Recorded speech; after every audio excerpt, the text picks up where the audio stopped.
Hi, this is Chris from My Girlfriend's Quilt Shop, and I'd love to have you join us in something that isn't necessarily new in the industry, but it's new to our shop, and it's called the Friendship Triangle Exchange.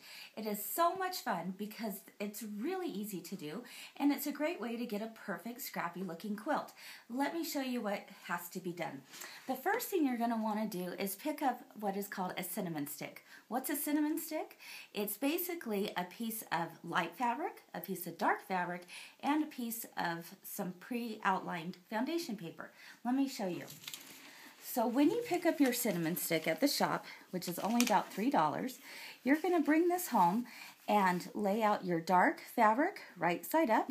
Your light fabric is going to go on top with the right side down, and then you simply place your foundation paper on top. Now these lines are already pre-printed for you, so I like to tell everyone that if you can sew a straight line and if you can follow a line, you're in good hands here, because simply what you'll do is you'll start where the arrow says start sewing, and you're going to stitch along that dotted line. Come over here to my machine and I'll show you how easy it is. I'm going to place it right here at the starting point with my presser foot down. Now it's really helpful to have an open toe foot here. That way I can really get a good eye as to where I'm going with my stitching. I also like to decrease the length of my stitch to about a 1.5. That's really going to help when it's time to tear off the paper later on. Alright, let's get started.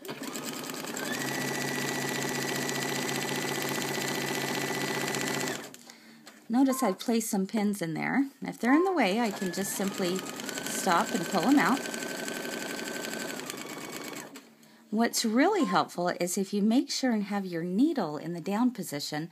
That way it's going to hold everything together as you pivot that corner and you're ready to move on to your next line of stitching.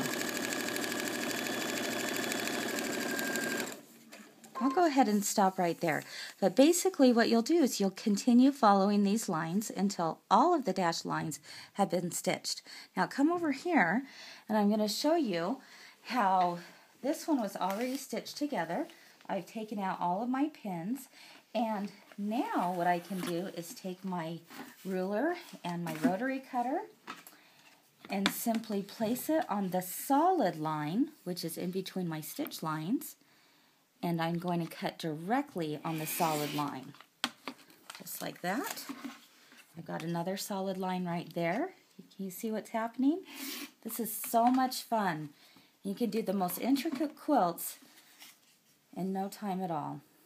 Okay, so what you're left with is this cute little half square triangle.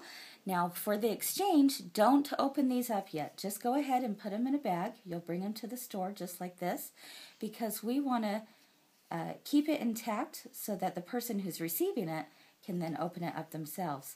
But basically what will happen is you'll take your iron, press that open, nice and flat, cut off those dog ears, and you have the perfect half square triangle.